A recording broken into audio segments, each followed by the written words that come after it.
Abdullah bin Mas'ud berkata, mensifati para sahabat Nabi. Sahabat Nabi di mata sahabat Nabi. Abdullah bin Mas'ud menceritakan tentang sahabat di depan para tabi'in. Para sahabat senior banyak yang wafat. Abdullah bin Mas'ud mempunyai banyak murid para tabi'in. Maka Abdullah bin Mas'ud ingin menceritakan kepada murid-muridnya tentang para sahabat Nabi, rekan-rekannya. Abdullah bin Mas'ud berkata, "Man kana minkum mustanna falyastanna biman qad mata." Barang siapa di antara kalian ingin mencari suri toladan, mencari figur idola, falyastanna biman qad mata. Hendaklah dia mencari figur teladan itu dari orang yang sudah mati. Jadi Abdullah bin Mas'ud menasihati para tabi'in, kalau kalian mengidolakan seseorang, kalau kalian ingin meniru gaya hidup seseorang, tirulah orang yang sudah mati. Siapa itu?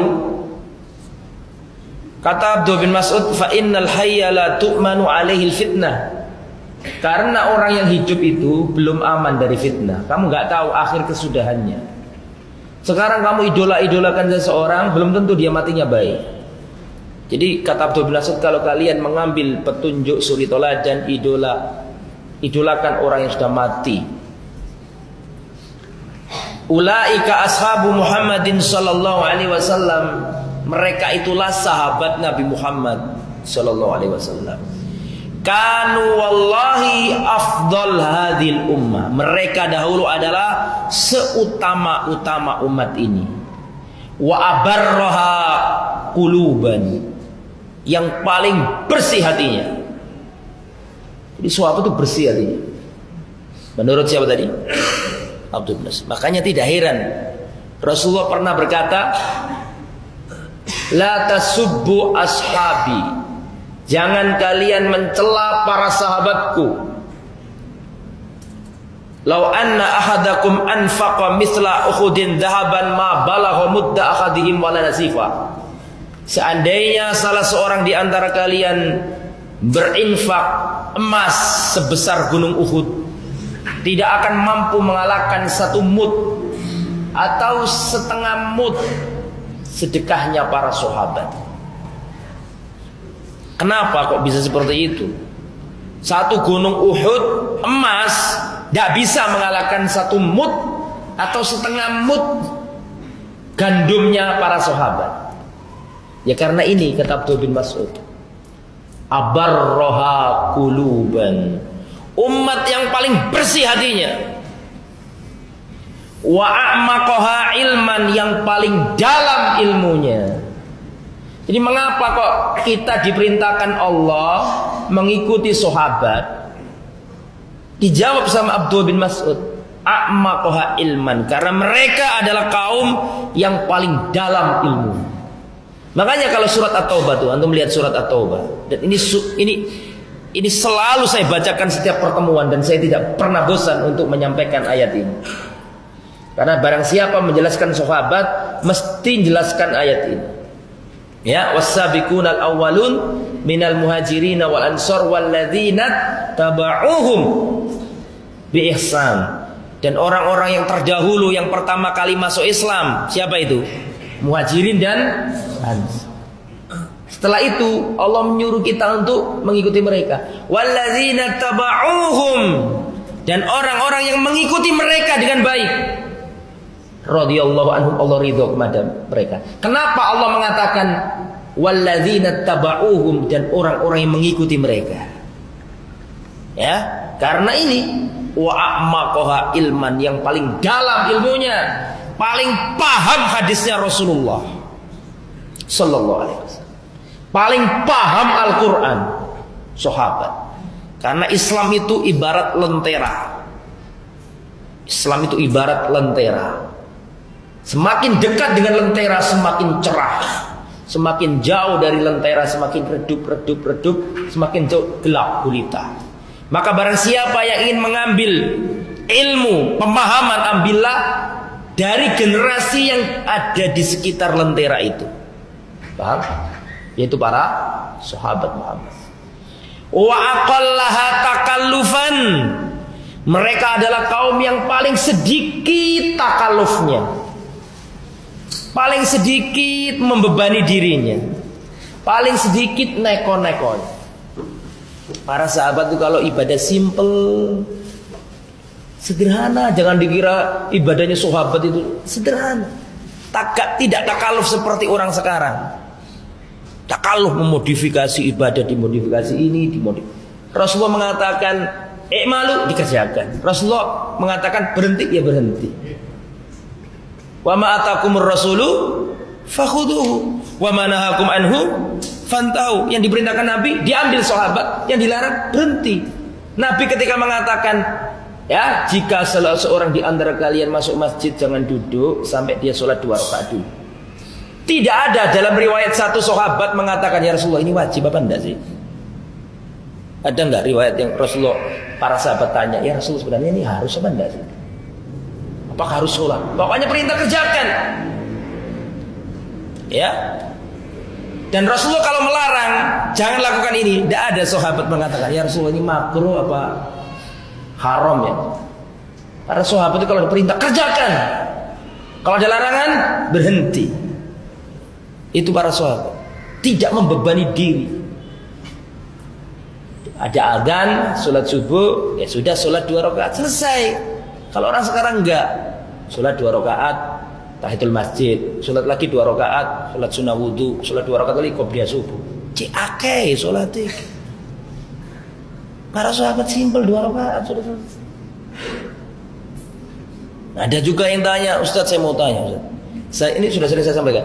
Ustaz saya ini mau sholat, mau puasa Senin Kemis, Ustaz. Tapi kebetulan Ustaz, puasa Senin ini pas Ayamul Bid, pas juga dengan apa misalnya puasa lain, pas puasa Daud. Saya puasa Daud Ustaz, kebetulan pas hari Senin, kebetulan juga pas Ayamul Bid. Boleh enggak Ustaz saya rangkap jadi 3 begitu? Saya mau tanya, para sahabat pernah enggak puasa Daud? Tolong ditanya, jawab. Para sahabat puasa Daud apa enggak? Di antara sahabat ada enggak yang puasa Daud? Ada. Berarti mestinya sahabat itu juga pernah melewati masa itu. Ya Daud, ya pas apa hari Senin, ya pas Ayamul Bid. Tapi pernah enggak ada pertanyaan itu disampaikan dari sahabat ke Rasulullah? Untuk paham maksud saya? Karena mereka ibadahnya simpel. Daud ya Daud. Senin Kemis ya Senin Kemis. Saya enggak mengatakan boleh apa enggak boleh. Fikih itu bisa boleh, tergantung pendapat ulama yang mana. Paham saya? Tapi bagaimana sahabat dalam menjalankan agama itu apa? Alami, natural. Makanya kata para sahabat, al-iqtisadu fis sunnah khairun minal ijtihadi fil bid'ah. Sederhana tapi sesuai sunnah lebih baik daripada apa? Banyak tapi salah, sungguh-sungguh tapi dalam kebid'ah. Qaumun ikhtarahumullah li suhbati nabiyhi. Mereka adalah kaum yang Allah pilih untuk menemani nabinya. Ya. Untuk menemani nabinya. Wa iqamati dinihi, dan untuk menegakkan agamanya. Fa'rifu lahum fadlahum. Ketahuilah oleh kalian keutamaan para sahabat Nabi. Wattabi'uhum fi asarihim, dan ikutilah jejak-jejak para sahabat Nabi. Tamassaku bimastata'tum min akhlaqihim. Berpegang teguhlah sekuat tenagamu meneladani akhlaknya para sahabat Nabimu. Wa dinihim, dan agama mereka. Fa innahum kanu 'alal hadiyil mustaqim, karena sungguhnya para sahabat Nabi itu berada di atas jalan yang lurus. Siapa yang ngomong seperti ini? Orang yang pernah melihat sahabat Nabi. Siapa? Abdullah bin Mas'ud. Abdullah bin Mas'ud ini orang yang paham, ya, akhlaknya Nabi, dan paham orang yang dicintai Nabi. Abdullah bin Mas'ud itu paham kalau ada orang melakukan amal soleh, amal-amal yang baik itu, dia itu tahu amalan ini seandainya Rasulullah ada, orang ini akan dicintai Nabi. Sampai ada seorang tabi'in, rajin sholat, akhlaknya baik. Sampai Abdullah bin Mas'ud mengatakan, seandainya Rasulullah melihatmu, niscaya Rasulullah mencintai. Kalau yang ngomong kita ya nggak ada arti. Yang ngomong Abdullah bin Mas'ud loh ini. Abdullah bin Mas'ud itu ngerti apa yang disenangi Nabi, apa yang dibenci Nabi. Betul enggak?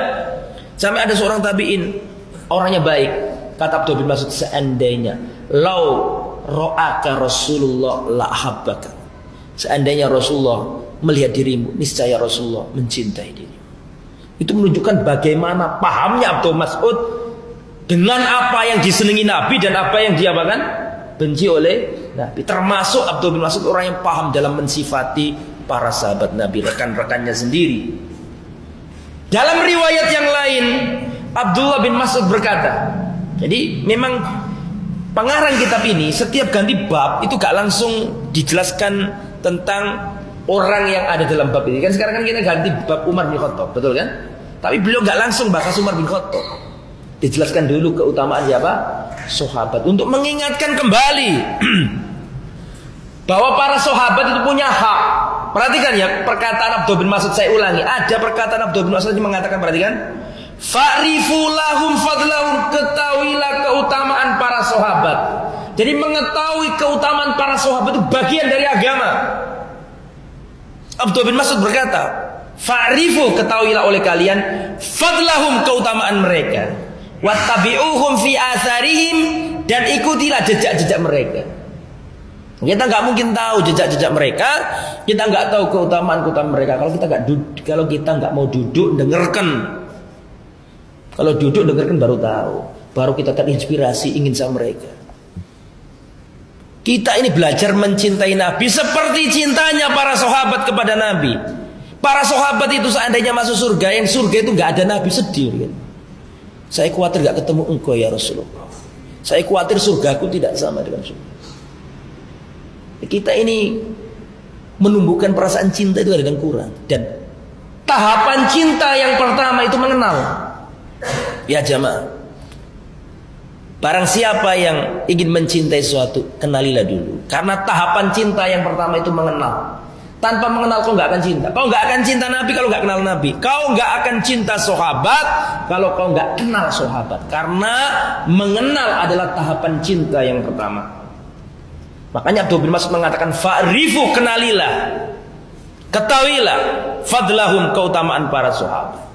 Dalam riwayat yang lain Abdullah bin Mas'ud berkata, tadi ya saya sampaikan, Abdullah bin Mas'ud dalam riwayat lain mengatakan, innallaha nadhara fi qulubil ibad fawajada qalba Muhammadin khaira qulubil ibad. Allah Subhanahu wa taala melihat hatinya manusia di jagat raya ini. Fawajada qalba Muhammadin khaira qulubil ibad, maka Allah menjumpai hatinya Nabi Muhammad adalah hati yang paling bersih di muka bumi. Maka Allah pilih menjadi Rasul. Karena saya mau tanya, yang dilihat Allah pertama kali apa sih? Hati.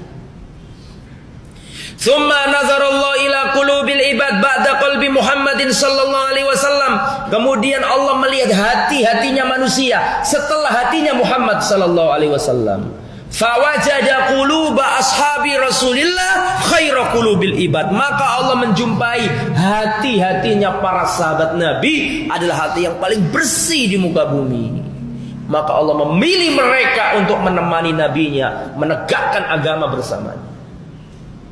Inilah para sahabat yang kita, di antara hak sahabat yang wajib kita tunaikan, kita mengenalnya, wattabi'uhum fi atharihim, dan mengikuti jejak-jejak mereka.